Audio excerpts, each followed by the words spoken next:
We're always on the hunt for exciting new horror movies around the block, and In a Violet Nature, which has recently been released in the theaters, has grabbed our attention for its unsettling and terrifying narrative. Written and directed by Chris Nash, this Canadian horror slasher movie has explored the routine genre elements such as a masked psycho killer, hopeless victims, and a cabin in the woods setting among others. At the same time, the movie is a unique experience because of the footage from the killer's perspective, the lack of an unnecessary soundtrack, and a relentless gore that is disturbingly real. If the description are right up your interest lane, join us in this video as we explore the story in detail and also dive deep into the origins of the undead maniacal killer who will remind you of Friday the 13th. There will be a few spoilers along the way, so you have been warned. Before we go into our explanation, we have a very small request. If you like our content, please support us by subscribing to our channel. This is a small click for you, but for us, it means a lot. Thank you, and let's begin.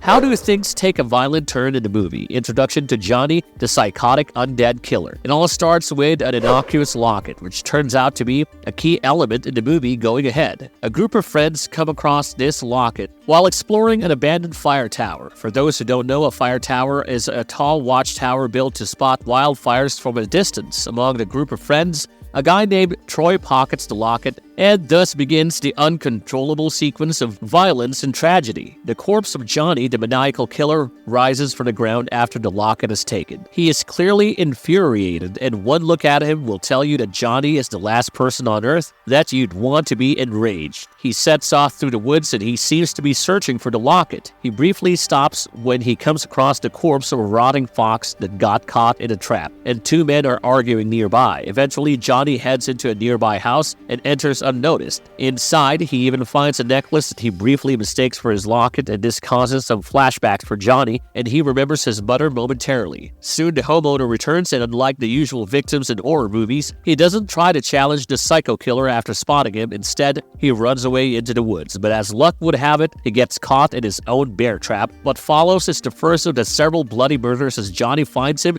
and kills him without batting an eyelid. Suddenly, his attention is drawn to a car at a distance, and we see Johnny pursuing the vehicle in his slow and steady steps. The movie starts off quite nicely and sets things up for a nail-biting narrative. The pacing is consciously slow, and you will immediately be impressed by the unique camera work where you view a majority of the scenes from Johnny's perspective. It is almost like the viewer gets to be a part of his planning and violence as he takes down his prey. Who is Johnny and how did he turn into an undead killer? Is Johnny, the notorious undead killer, is easily the main attraction of the movie, and the narrative soon introduces us to his tragic origins. After the scene where Johnny decides to stalk a car that he heard from a distance, we get to see a group of friends who are chilling around a campfire. They've come to spend a fun weekend in a cabin in the woods, and one of them, named Aaron, tells the others about a gruesome and tragic origin story of Johnny. It is revealed that he was only a kid when someone or some people tricked him into climbing a fire tower, luring him with a bag of toys. Unfortunately for him, it was simply a cruel prank, and someone was there at the top of the tower to scare him. Poor Johnny was startled and he fell from the tower, snapping his neck on the impact. His death was played down as an accident to the officials, and now it seems like he is back with vengeance on his mind. It is revealed later in the film that Johnny was at rest because of the locket, and his peace depended on the locket being left alone. The ranger who reveals all this seems to have a history with Johnny, although we do not get further details of their past. It becomes quite clear that Johnny has been awakened from the dead simply because someone took his locket. And aside from his ruthless killing spree, he simply wants his locket back. It is not often that we get to sympathize with a zombie-like serial killer, but Johnny deserves a moment of empathy for all that happened to him. How does Johnny's kill count continue in the movie? What happens to the group of friends out camping? One of the most used and popular horror tropes is the idea of a group of friends going for a trip and then a sinister killer or a paranormal force picks them off one by one. Chris Nash uses the familiar idea, but he adds his own twist to make the movie different from the hundreds of other similar narratives. The guy who recounts the entire backstory of Johnny is shown no mercy when the killer spots him outside a cabin. It is the usual circumstance. His friends go inside the cabin and Aaron is left stranded outside. He is finished off with a hacksaw, and Johnny even carries his dead body to the nearby park ranger's office. Here, the undead killer grabs himself a pair of hooks and puts on an old firefighter mask. Johnny in this movie has an uncanny resemblance to Jason Voorhees, both in terms of his mannerisms and killing methods. The mask adds to the similarities even more, and it is quite a terrifying sight as the masked killer goes after his unsuspecting victims, a group of young men and women waiting to be slaughtered. In this group of friends, there are two girls named Aurora and Brody, and they seem to have taken a liking to each other. The next day, Brody's keen for a swim in the lake, but Aurora leaves to get her daily yoga done. Brody becomes the first victim of Johnny, who pulls her underwater and drowns her. However, given how he deals with Aurora, you will probably think that Brody got off easy. After killing Brody, Johnny goes after Aurora, who is standing by a cliffside and practicing yoga. Then comes the scene that is easily one of the goriest details that you've watched in a slasher horror drama. The killer corners her near the edge of the cliff and she has nowhere to run. You will probably expect her to be pushed off, or even the possibility of Aurora jumping off herself might strike you. However, what happens next will shock you to the core. The maniacal killer forces his hand through her stomach and lodges a hook in her skull. He then uses it to pull her down through her own stomach until it is out, and finally she is thrown off the cliff. The terrifying details of the scene are certainly not meant for the weak of heart, and the sound and sight of her bones popping under the strain is going to haunt you for days to come. If you think of this as some cartoonish violence, think again, because the shockingly real and upsetting visuals of the scene are incredibly impactful. Many people reportedly started throwing up in the theaters during this scene, and you really cannot blame them once you watch it for yourself. Following this gruesome encounter, we get a brief glimpse of the child inside Johnny as he finds a key ring with car keys in the toy car keychain. He plays with the toy car just like a child, and you cannot help but wonder if Johnny is really evil or simply a child in agony. Meanwhile, the surviving members of the friends group, Troy, Colt, and Evan, have a disagreement over their missing friends and the car keys. After a heated argument, Colt and Chris drive off on an all-terrain vehicle, and Troy is not so lucky. We soon find out that Johnny has left his plaything behind and returned for more action as he injures Troy with an axe. He meets some resistance for the first time as Evan shoots him with a shotgun, but the killer recovers pretty soon. He foils Evan and Troy's attempt to flee, and both of them are killed without breaking a sweat. Evan is stuck with an axe in the head, and Troy's head is crushed with a rock by a relentless Johnny, who simply doesn't give up on his mission of retrieving his locket. Meanwhile, Colt and Chris find Aaron's body at the ranger station, and they come back to the shocking realization of the massacre caused by Johnny. To make matters worse, Chris has the locket around her neck, and Johnny notices his prized belonging. He tries to kill her, but she barely manages to escape with Colt by her side. What are the implications of the nail-biting climax? Ending explained. We're now nearing the end of the movie, and In a Violent Nature promises an intense climax that ends things with a bang. After escaping from Johnny, Chris and Colt run into the Ranger and they plead his help to save them from Johnny. This is when the Ranger tells him about the importance of the locket and how it is the only thing that has kept Johnny in his grave peacefully for so long. However, there is not enough time for detailed explanations with a crazy killer on the prowl. Johnny arrives at the scene and the Ranger tries his best to keep away the undead beast by shooting him with a shotgun. It works for a moment as Johnny collapses to the ground, but it is only a temporary reprieve because the killer soon grabs his gun and has him cornered. It does buy some time for Chris and Colt to run away, but the Ranger is killed in yet another graphic display of violence. First, his spine is crushed to paralyze him, and then his head and arm are chopped off with a log splitter. It is down to the last two victims for Johnny, and Colt tries his best to distract the killer in order to trap him. The plan doesn't work, and Johnny soon finds him and ends his worldly miseries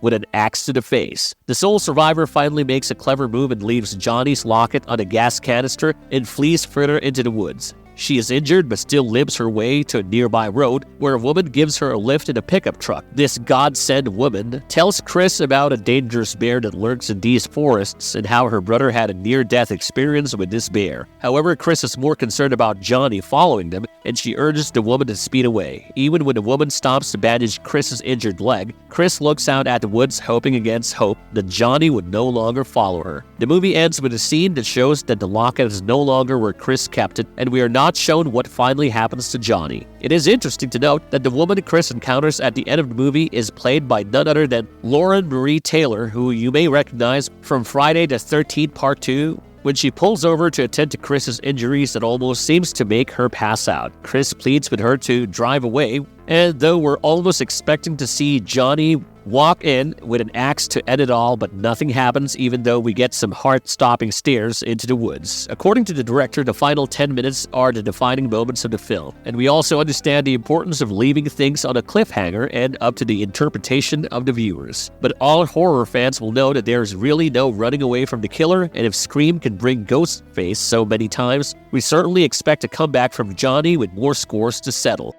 Johnny the Undead Killer explored. Is he truly evil? While it is easy to dismiss Johnny as a random psychopath and a mindless killer, he is actually quite a complete character with a gritty backstory that we have already covered in the video. According to the local lore, what we see of Johnny is basically what is left of the young boy who was killed over 70 years ago. The golden locket was given to him by his parents, and as long as the locket is left alone, he remains dead and things are peaceful. However, if the locket is disturbed or taken away, Johnny is awakened, and we have already witnessed the horrors that follow next. However, even after observing all the violence and destruction caused by Johnny, we cannot really term him as someone evil. He suffered a horrible death in his childhood, and for all these years, he has not bothered anyone or sought out vengeance. It is only the callous human act of stealing his locket that awakened him from his grave. And if one has 70 years of pent-up anger inside, you cannot really be surprised by his vicious killing methods. His moments of playing with a toy car shows his hidden innocence, although that might seem like a tough word to use for Johnny after some of his unimaginable murders. Also, unlike the popular belief that Johnny is a mindless zombie-like entity, we beg to differ because of his planning and actions. He knows how to stalk his prey, and his methods are often smart enough to outwit the humans. We are also curious to know if Johnny is immortal because the undead killer simply walks off a couple of shotgun bullets like nothing happened. The shots only immobilized him momentarily, and given that he is already dead, we'd wonder if normal methods are good enough to destroy him completely. Maybe a large explosion with crazy fire can get rid of him permanently, but we might have to wait a while longer to find out what actually works against Johnny.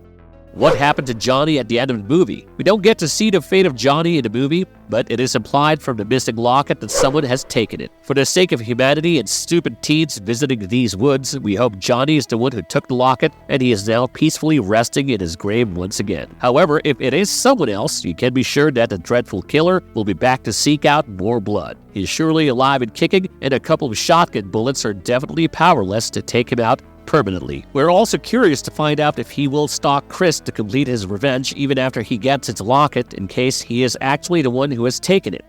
Will there be a sequel? The climatic moments of the movie have further ignited the rumors of a potential sequel in the making, but it is far too early to comment on this matter. The box office response to the movie will determine the next part, and so far, the fan reactions have been pretty encouraging. Besides, the writer and director Chris Nash surely has some plans for a second part of the movie, because he did not offer the much-awaited decisive closure in the narrative. There are several ways to bring Johnny back, and Chris can be the character who carries things forward if Johnny goes on to stalk her next. Besides, it will also be interesting to find out the camera perspective if there is a sequel, and we certainly won't be complaining about some more of the unique killer cam that we get to see in A Violent Nature. Back in the day, the likes of Friday the 13th, Scream, and many other movies in the slasher genre have emerged with successful franchises, and we would love it if In a Violent Nature develops its own in the future.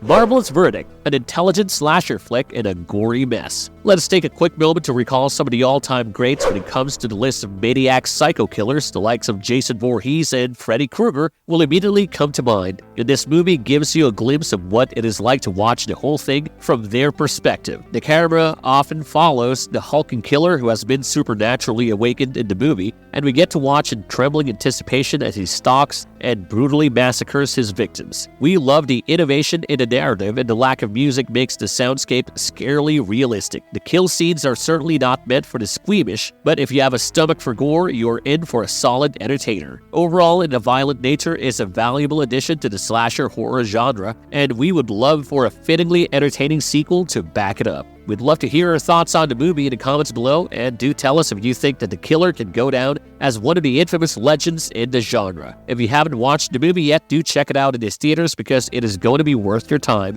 especially if you're a die-hard horror fan like us. If you like the content, don't forget to leave a like and subscribe to us if you haven't already. Have a good one and be safe. Thanks, everyone.